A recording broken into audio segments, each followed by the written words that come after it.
అప్పట్లో పవన్ కళ్యాణ్ గారి మాట గుర్తుంది కదా, మిస్సింగ్ కేసులు అనేటటువంటి విషయంలో పోలీసులు నిర్లక్ష్యం వహిస్తున్నారు, జగన్ ప్రభుత్వం నిర్లక్ష్యం వహిస్తుంది అన్నటువంటిది నేను అప్పుడు కూడా చెప్పాను.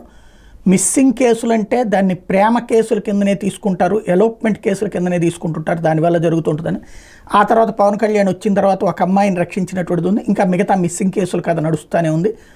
అయితే ఈ మిస్సింగ్ కేసుల వ్యవహారంలో ఎప్పుడూ పోలీసుల వైఖరి అట్లాగే ఉంటుంది. మారదండానికి సాక్ష్యం ఉత్తరాంధ్ర జిల్లాల నుండి ప్రస్తుతం మంగళగిరి దగ్గర ఉంటూ అక్కడ తమ బిడ్డ 19 ఏళ్ల ఆడపిల్ల పెళ్ళయ్యి పిల్ల ఉన్నటువంటి ఆడపిల్ల మిస్ అయ్యింది అంటే ఇంట్లోంచి వెళ్ళిపోయింది అన్నటువంటి విషయం తల్లిదండ్రులు ఫిర్యాదు చేస్తే జ్యుడిషియల్ అకాడమీలో ఎంప్లాయ్ వాళ్ళ బిడ్డ ఇలా మిస్ అయిందని కంప్లైంట్ చేస్తే పోలీసులు పట్టించుకోవట్లేదు.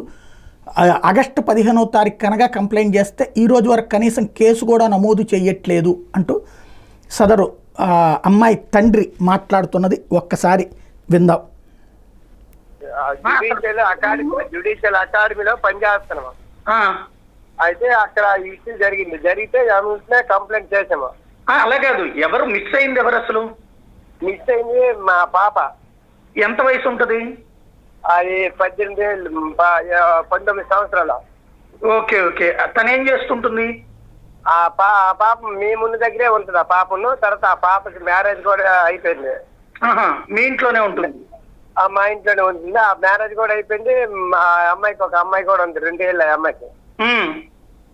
అయితే ఇప్పుడు ఆ అమ్మాయి పోయింది అనుకొని మేము ఒక కేసు పెడితే ఆగస్టు 15 వెళ్తే కేసు తీసుకోలేదు. 16వ తారీఖుని కేసు తీసుకోండి రా. 16వ తారీఖుని కేసు తీసుకొని ఇప్పుడు వరకు స్పందించట్లేదు. రోజు మేము వెళ్ళడమే మిగులుతుంది కానీ దాని గురించి అసలు స్పందించట్లేదు. ఏ అమ్మాయి పెట్టారు? ఇక్కడ sir Mangalagiri rural police station. మీరుండేది ఇక్కడ మంగళగిరి దగ్గర? మంగళగిరి దగ్గర సార్, మంగళగిరి దగ్గర ఇక్కడ కాజా అన్నమాట జ్యుడిషియల్ అకాడమీలో చేస్తున్నారు. ఓకే ఓకే, చేస్తున్నామా సార్. ఏమంటారు పోలీసులు? వెళ్తే అసలు పట్టించుకోవడం లేదు. అటుండి ఇప్పుడు మాకు ఇదే పని అయితే మాకు మరి 2 కేసులు ఉండిపెట్టి అవి ఉండిపెట్టి ఇవి ఉండిపెట్టి అన్నట్ట బ్యాక్ మీద చేస్తాను. అది ఏదండి విషయం చెప్పుకుంటాను. ఆ తర్వాత ఏదండి ఏమంటే ఏమైనంటే మీరు ఎక్కడ ఉన్నారో చెప్పండి, మీ మీటింగ్ పట్టుకోవచ్చమని అంటారు. ఎక్కడ ఉన్నారో చెప్పినట్టు కంప్లైంట్ మరి మంది చేయాలి. విజయనగరం నుంచి ఇక్కడికి వచ్చి ఉంటున్నారా? విజయనగరంకి వచ్చి ఇక్కడ బతుకు తెరువు కోసం వచ్చాం సార్.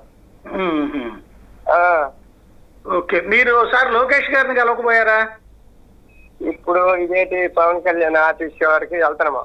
అక్కడికి వెళ్ళాం, లోకేష్ గారి దగ్గరికి వెళ్ళాం. మంగళగిరి ఎమ్మెల్యేనే కాబట్టి ఆయన వెంటనే మాట్లాడడానికి వీలుంటుంది. అక్కడికి వెళ్ళండి ఒకసారి, అది బెటర్. తొందరగా అంటే అక్కడ ఎట్లా మనుషులు ఎవరో ఒకళ్ళు ఉంచుతున్నారు, ఒకవేళ ఆయన లేకపోయినా వాళ్ళకి సరిపోతుంది.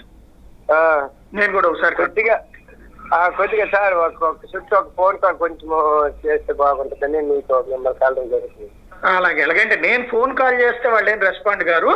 నేను వీడియో అయితే నేను ప్రొజెక్ట్ చేస్తాను, ఆటోమేటిక్ గా జనంలోకి వెళ్తుంది.